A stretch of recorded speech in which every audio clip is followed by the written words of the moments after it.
Cette vidéo-ci va s'être consacrée juste à l'équation du plan dans l'espace.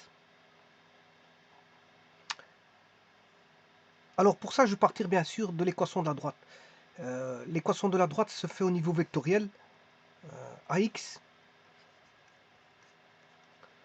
est égal à lambda AB. Donc ça dénote, avec lambda appartenant à R bien sûr, si on a 0, lambda égale 0, on a un point. On aura AX égale 0, donc on a un point. Bon, voilà, c'est un cas particulier. Voilà, maintenant, si lambda est différent de 0, A, B, X, ABX sont alignés. Normalement, un point ne fait pas partie d'une droite. Un point, c'est un point. Donc, quelque part, pour autant que bon, je puisse supprimer, voilà.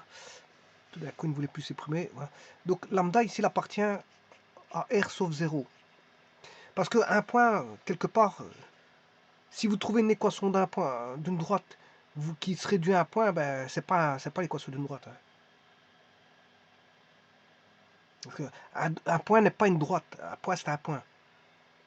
Donc, je dois enlever absolument ce... voilà. Pour avoir l'équation d'une droite, il faut voilà, que ce soit différent d'un point. Il ne faut pas que les points A, B, X soient confondus.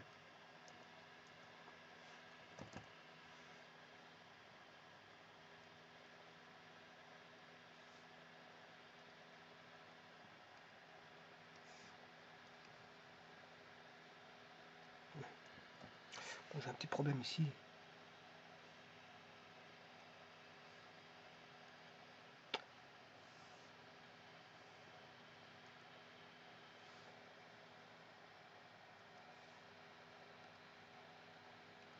Donc, je disais que l'équation d'une droite, c'est AX égale lambda AB, avec lambda appartenant à R sauf 0, parce que 0 c'est un point, et un point n'est pas une droite. Voilà, donc ici, si vous voulez, excusez-moi, l'équation paramétrique de la... Voilà, l'équation paramétrique de la droite, c'est ça. Alors pourquoi j'écris l'équation paramétrique de la droite alors que je l'ai vu plusieurs fois? Parce que je veux voir l'équation du plan. Et le plan, c'est une façon d'écrire. C'est juste une écriture en plus par rapport à la droite. C'est une écriture vectorielle supplémentaire par rapport à la droite. Vous allez voir qu'il faut rajouter juste une petite chose. Donc je vous rappelle que dans le plan, on a ceci. X1, Y1, c'est un point de passage. Lambda, X2 moins X1 sont les composants du vecteur AB. Y2 moins Y1. Voilà. Maintenant, si on est dans l'espace, ben, il suffit de rajouter une composante. Z moins Z1 égale Z2 moins Z1. Voilà, ça c'est l'équation voilà, paramétrique. À partir des équations paramétriques, je m'excuse, vous pouvez trouver les équations coutumières, que ce soit dans le plan ou dans l'espace, peu importe, on s'en fout. X moins X1 sur X2 moins X1, il suffit d'éliminer le paramètre. Alors si vous êtes dans le plan, c'est ça. Voilà. Si vous êtes dans le plan, c'est ça. Maintenant, si c'est dans l'espace, c'est Z moins Z1, Z2 moins Z1. Voilà, ça c'est l'équation coutumière. Certains l'appellent équation cartésienne. Puis bon, on peut avoir aussi l'intersection. Si on, si on est dans l'espace, bon, et dans le plan, on a encore différentes écritures. Hein. Y égale mx plus p, enfin on a ax plus by plus c égale 0. L'équation est implicite, l'équation explicite, et tralali tralala, on a plusieurs formes d'écriture. Alors maintenant, dans l'espace, on peut encore avoir, si vous prenez ces deux-là, l'écriture, voilà, d'une droite donnée vue comme intersection de deux plans. Voilà. Donc l'équation de droite, elle est multiforme. On va dire ça comme ça, elle est multiforme. Donc tout dépend si à un examen ou à une interrogation, ce qui est demandé comme type d'équation. Est-ce que c'est l'équation paramétrique, je m'excuse, vectorielle? Est-ce que c'est l'équation vectorielle qui est bien sûr vectorielle, c'est celle-là? Est-ce que c'est l'équation paramétrique? Est-ce que, enfin, je m'excuse, c'est l'équation paramétrique, je me suis trompé de flèche. Là, l'équation paramétrique, c'est pas encore celle-là, c'est dans le sens opposé. Voilà, ça c'est l'équation paramétrique, c'est celle-là. Alors vous avez l'équation cartésienne ou coutumière, ben, c'est celle-là.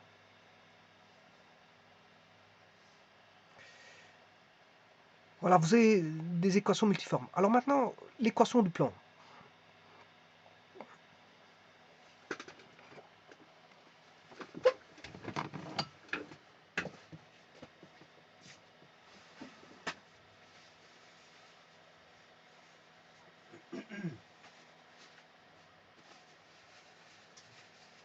Alors, je profite justement, j'ai montré l'équation de la droite ici pour voir l'équation du plan. Mais c'est plus la même chose, c'est plus ou moins la même chose que ça. Si ce n'est qu'on n'a pas de collinéarité ici. Ici, la droite c'est une collinaire, mais le plan, bon justement, c'est ça qui va faire en sorte qu'on va avoir une composition de vectorielle. Et cette composition vectorielle, je peux l'écrire de cette façon-là. Donc il faut écrire l'équation vectorielle qui est AX est égal à, là on a deux paramètres, lambda plus mu. Voilà.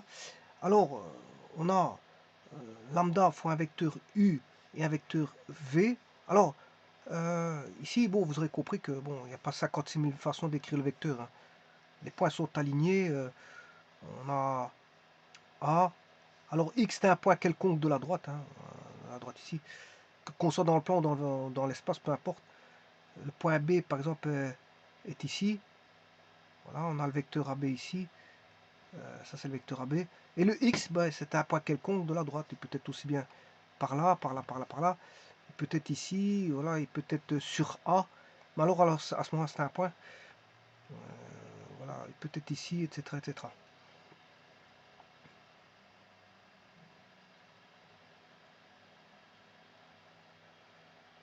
Voilà. Alors, dans l'espace, comment ça se passe? Ça, c'est l'équation d'un plan. Alors, on a deux vecteurs, un vecteur U et un vecteur V. Voilà, ils sont dans le plan. Hein. Ça, c'est le plan pi, un plan pi.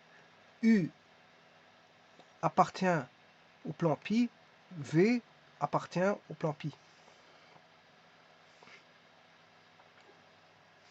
Ils sont vraiment dans le plan pi. Hein. Voilà. Alors, bien sûr, je vous rappelle qu'un plan, il y a son vecteur normal qui est n. Alors, pour trouver le vecteur normal, vous faites U, produit vectoriel V. Ça peut se faire avec une matrice qui est I, J, K. Voilà, et on met U1, U2, U3 qui sont le composant de U, V1, V2, V3 qui sont le composant de V, et vous avez le vecteur normal là. Il suffit de faire, bien sûr, répéter U1, V1,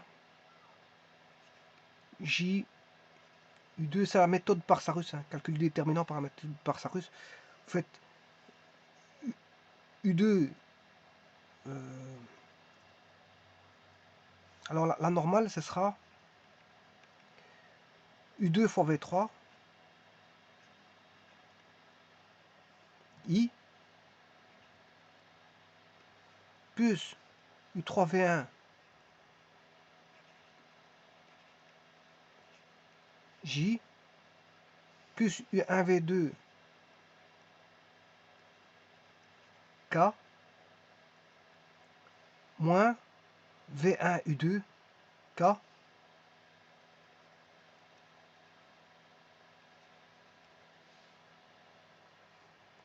moins V2U3I,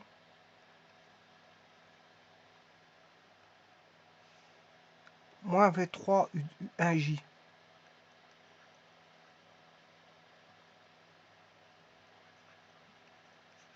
Voilà, et ça c'est le vecteur normal. Bien sûr, vous mettez les I ensemble, les J ensemble et les K ensemble. Bon. Mais le but c'est pas de montrer ça. Bon, ça j'ai fait plusieurs vidéos qui expliquent tout ça. Voilà, pour trouver à partir de UV, le vecteur normal, c'est assez simple, hein. Et donc, une fois qu'on a le vecteur normal, ben, vous avez les composants pour avoir AX plus BY plus CZ plus D. Le vecteur normal, ben, il reprend les composants de vecteur normal, c'est ABC. Et donc, vous pouvez former le plan, voilà, écrit sous forme de AX plus BY plus CZ plus D égale 0. Parce que ça, c'est écrit avec les composantes normales du plan.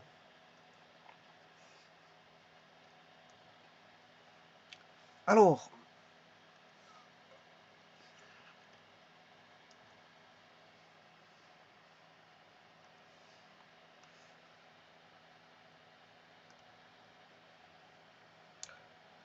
AX, le U,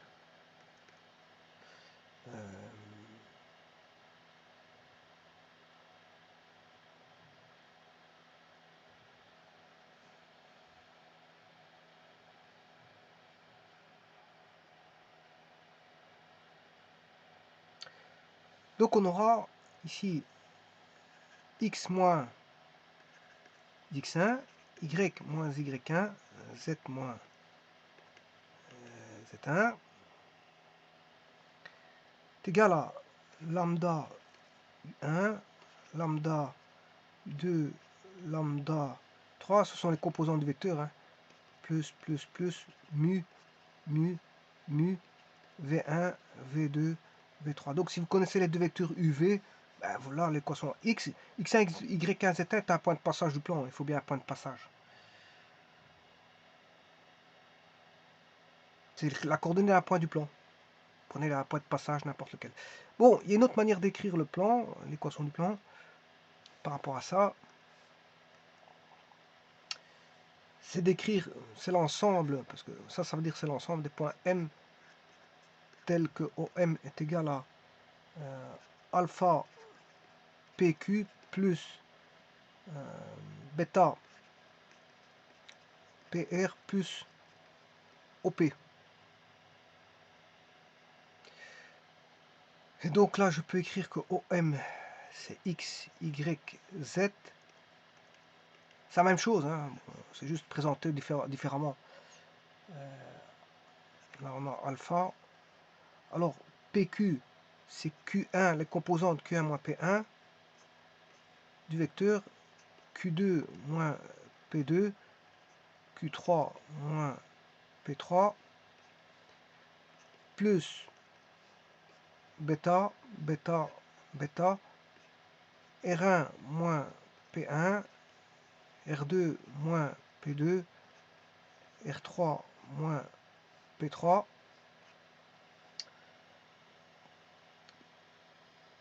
plus, alors, et OP, bien sûr avec alpha bêta appartenant à R, hein. Alors ça ne doit pas être un point, hein. Donc si ça vaut 0, on a un point, donc c'est plus un plan, hein. Bah, moi je dis, bon, il devrait être différent de 0 tous les deux, hein.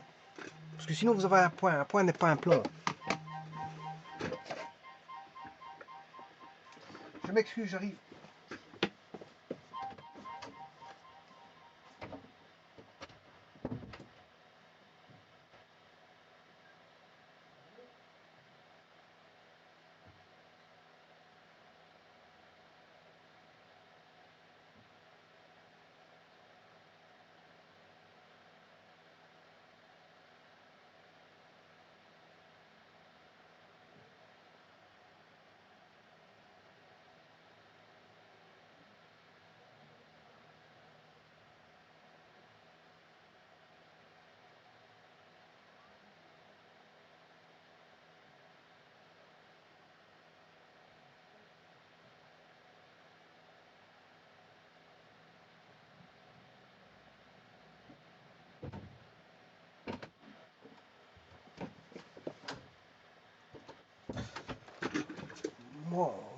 Me revoici. Et alors, OP, qu'est-ce que c'est qu'OP? Ben, c'est P1 moins. Alors, OP c'est P1 moins. O c'est l'origine. P1, l'origine c'est 0, 0, 0. P1 moins 0. P2 moins 0, P3 en moins 0, ce qui veut dire que ça, on a P1, P2, P3. Voilà, et si je le fais passer de l'autre côté, le P1, P2, P3, donc P1, P2, P3, je fais passer donc les coordonnées ici de ce côté-là, ben, ça fait moins P1, moins P2, moins P3, et vous retrouvez l'équation précédente.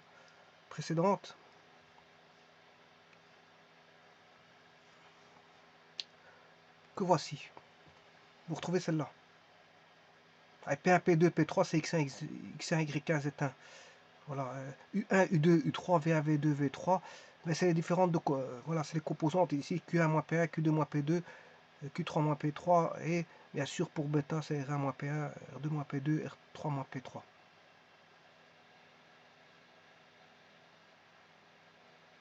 Alors, on peut écrire ça sous forme vectorielle, sous forme de, pour avoir un plan. Voilà, vous pouvez écrire ceci comme ça pour avoir le plan X, Y, Z, vous mettez 1, vous mettez P1, Q1, R1, P2, Q2, R2, P3, Q3, R3, bien sûr vous mettez 1, 1, 1, pour avoir une 4, 4 égale 0. Ça c'est l'équation du plan. Si vous calculez ce déterminant, par exemple par la méthode des cofacteurs ou peu importe, hein, là, vous allez avoir le plan qui est AX, la forme générale du plan qui est AX plus BY plus CZ plus D égale 0. D'autres diront MX plus NY plus PZ plus Q égale 0. Mais attention que, bien sûr, avec MNP, M, N et P différents de 0, 0, 0. Attention que ce P n'est pas le P ici, hein. Ça n'a rien à voir. Hein. Ça n'a rien à voir. C'est pas ce P là. Voilà, donc vous savez trouver l'équation du plan assez aisément. Il suffit de suivre ceci et de calculer le déterminant et vous aurez l'équation du plan. Voilà, l'équation du plan sous forme de mx plus ny plus pz plus q égale 0. Ou ax plus by plus cz plus d égale 0, qui est la forme générale d'un plan. Je vous remercie.